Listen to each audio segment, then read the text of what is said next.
రంజాన్ సిరీస్‌లో భాగంగా ఇదొక మంచి టీ టైమ్ స్నాక్ రెసిపీ అనమాట. క్రంచీగా, క్రిస్పీగా టీ టైమ్‌కి పర్ఫెక్ట్‌గా సరిపోతుంది. దీని పేరే మఠరీ.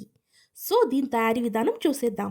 ఒక మిక్సింగ్ బౌల్ తీసుకొని అందులోకి 1 కప్ వరకు మైదా, 1 టేబుల్ స్పూన్ వరకు సాల్ట్ అండ్ వాముని ఇలా కొంచెం క్రష్ చేసి వేసుకోండి. తర్వాత ఇందులోకి ఒక పెద్ద స్పూన్ అంతా కరిగించిన నెయ్యి గాని, బటర్ గాని వేసుకుంటూ కలుపుకోవాలి. ఎంతవరకు వేసుకోవాలి అంటే, మనకి పిండి అనేది ఇలా ముద్ద కట్టాలి.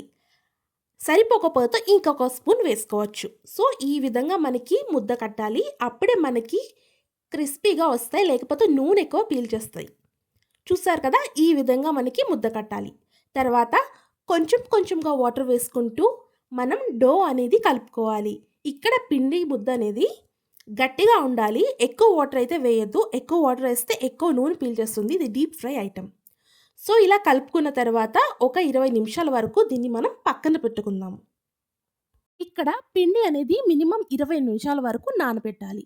తర్వాత ఇంకొక చిన్న బౌల్ తీసుకొని అందులోకి 2 టేబుల్ స్పూన్ అంత మైదా ఫ్లోర్ ఏసుకోండి. తర్వాత అందులోకి 2 టేబుల్ స్పూన్ అంత ఆయిల్ లేదా ఘీ వేసుకొని ఇలా స్మూత్ టెక్స్చర్ వచ్చేంత వరకు మనం దీన్ని కలుపుకోవాలి. ఇలా స్మూత్ సిల్కీ టెక్స్చర్ బ్యాటర్ లాగా మనం తయారు చేసుకోవాలి. ఇది మనకి లేయర్స్ రావడానికి మంచిగా ఉపయోగపడుతుంది. ఇప్పుడు దీన్ని పక్కన పెట్టేసుకొని ఆల్రెడీ పిండి బాగా నానిపోయి ఉంటుంది. ఇప్పుడు దీన్ని మనం కొంచెం ఫ్లోర్‌ని డస్ట్ చేసుకుంటూ పిండిని కొంచెం సేపు ఇలా మసలాలి. పిండిని బాగా ఇలా మసాజ్ చేసిన తర్వాత సిలిండ్రికల్ షేప్ ఇచ్చి ఈక్వల్ పార్ట్స్‌గా మనం దీన్ని కట్ చేసుకోవాలి. నాకైతే ఇక్కడ 6 బాల్స్ వరకు వచ్చినియి. మాక్సిమం అన్ని బాల్స్ కూడా ఈక్వల్ సైజులో ఉండేటట్టు చూసుకోండి.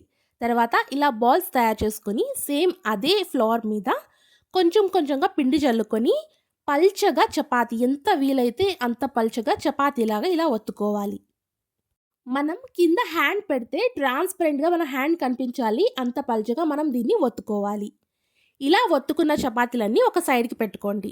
ఇప్పుడు ఒక చపాతీ మీద మనం తయారు చేసి పెట్టుకున్న మైదా అండ్ ఆయిల్ ఏదైతే మిక్స్చర్ అయితే ఉందో అది దీని మీద కొంచెం కొంచెంగా వేసుకుంటూ చపాతీ మొత్తాన్ని ఇలా స్ప్రెడ్ చేయండి.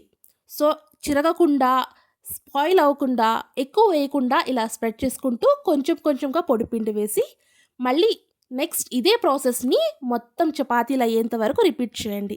ఇలా వేసుకోవడం వల్ల మనకి లేయర్స్ అనేవి మంచిగా ఫార్మ్ అవుతాయి.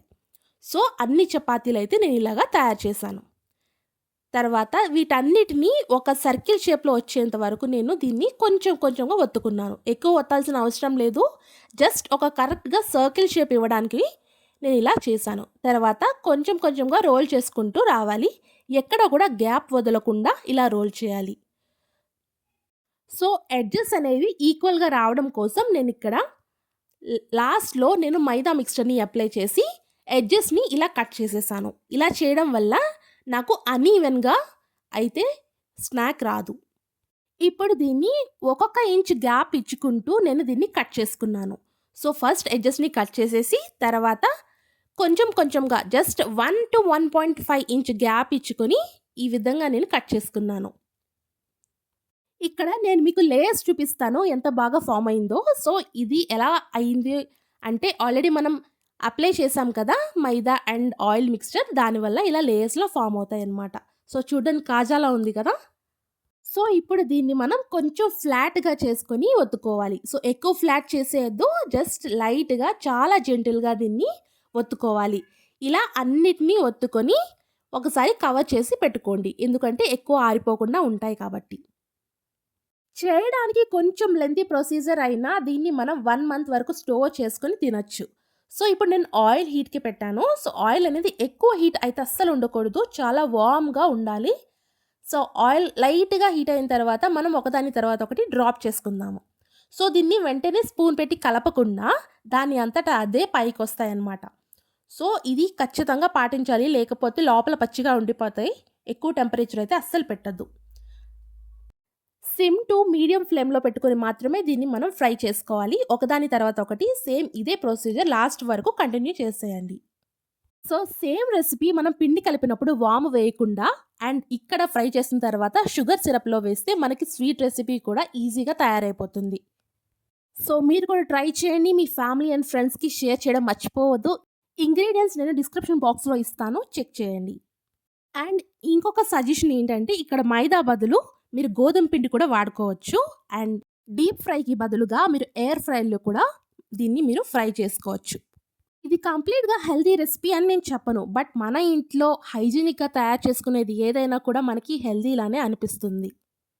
సో ఈ వీడియో మీకు నచ్చింది అని అనుకుంటున్నాను. అండ్ మీరు ఎక్కడి నుంచి నా వీడియో వాచ్ చేస్తున్నారో నాకు కామెంట్ సెక్షన్‌లో చెప్పండి. అండ్ మీకు నెక్స్ట్ ఏ రెసిపీ కావాలో నాకు కామెంట్ సెక్షన్‌లో చెప్పండి. నేను చేసి చూపిస్తాను. Thanks for watching. Like, share and subscribe.